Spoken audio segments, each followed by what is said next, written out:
Hi, my name is Riley Allen. This is my review of Season 1, Episode 9 of Scooby-Doo Mystery Incorporated, titled The Battle of the Humungonauts. We start off with Scooby catching Shaggy and Velma kissing and, being, all butthurt, accusing Shaggy of, emotionally cheating on their friendship. And Shaggy is doing his best to fumble everything. The friendship with Scooby, his relationship with Velma. This man... to be fair, Scooby and Velma aren't making it worse, basically stating that, they're not gonna forgive him if they choose the other person, which is just I guess he knew that. That's why he never told Scooby in the first place, but damn. He needs to get a new dog or something, new girlfriend. Anyways, so then they go to the scene of a crime, basically. As the opening showed, a green ape creature destroying this tiki bar. So they go there and, they're sitting in the mystery van, all silent, and Fred's just yeah, so should we get out? Nobody says anything. It's a real nice view from inside this mystery van. He's just he wants to be done with this situation. Then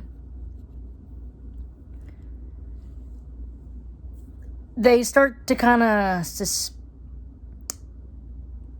first the mayor and the sheriff are oh no, they're here because they know that the mystery gang are so damn competent that they're gonna solve this, and they don't want it solved because they want, the money and revenue for some reason. And again, I'm gonna say it.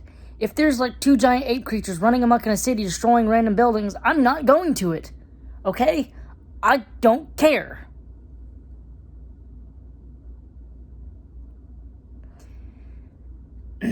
So, the gang basically starts suspecting the construction worker who's cleaning them up, Rusty, or Nails, Mr. Nails or whatever. Nails, something Nails. And they, kind of go there and find out that, nope, he's not it, because his place got destroyed too. Also, there's a second one named a red ape creature, and they've been titled the Humungonauts by Sheriff Bronson Stone. Also, they get Sheriff to basically be their counselor for some reason. Fred's yeah, and lies and says, all right, here. So Sheriff comes over with a bunch of barbecue, thinking this is a barbecue, and he's just Fred, if you weren't my boss's son, I would make you disappear permanently. And I'm just sir, you're threatening a child. You were threatening a child. And also, I don't know what the big problem was. In my southern opinion, the best way to bond is at a barbecue.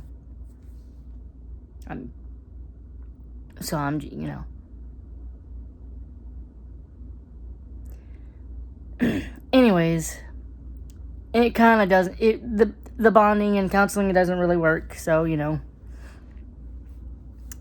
Mr. E, he gives him a good old clue. And I just find it funny that at this point in time, they're competent enough to finish the crime, but they're competent enough to get from point A to point C, but to get from point B to point C, they need to have Mr. E just, hold their hand and kind of give them a little nudge toward point C to finish the thing.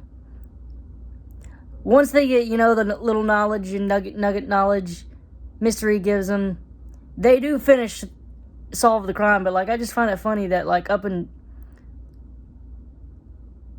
they're just Mr. E's just all right, gotta nudge them forward, just grabbing their hands, shoving them forward a little, walking them there. And I joke that the Mysteries gang is incompetent that Mysteries just gotta do all this shit himself, but I do believe that if Mystery wasn't there, they would solve all this shit. It's just they would not solve it very quickly. So Mystery gives them the clue, like, you open your eyes and see the signs. Open your ears and hear the ad. Shit, in something insure. So the sheriff and mayor decide that they're going to set a trap for the Humungonauts at the stadium and sell all the tickets. Fred's like, you're going to set a trap without me, my own father? So they go there and they're just like, Fred's just dissing the traps like, man, these people ain't shit. Velma eventually puts Mystery's clue together and decide, so they go on and set their own trap. And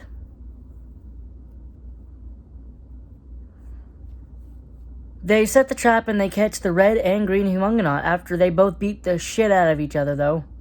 And we find out it's Jax and Max Minner, two insurance brothers who were trying to ruin each other's business. And these guys have got to be some type of Marvel mutant level strength. Have Marvel mutant level strength.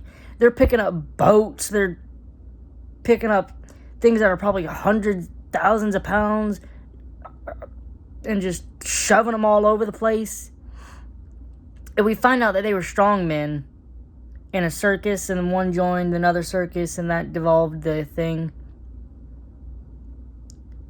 Also, they were all like shocked that Fred's trap actually worked. And I'm like, well, hey, wait a minute, his traps always work. And then I'm like, oh wait, no, this worked on the first try. They never work on the first try. And even when they do work, they hardly work the way they're supposed to.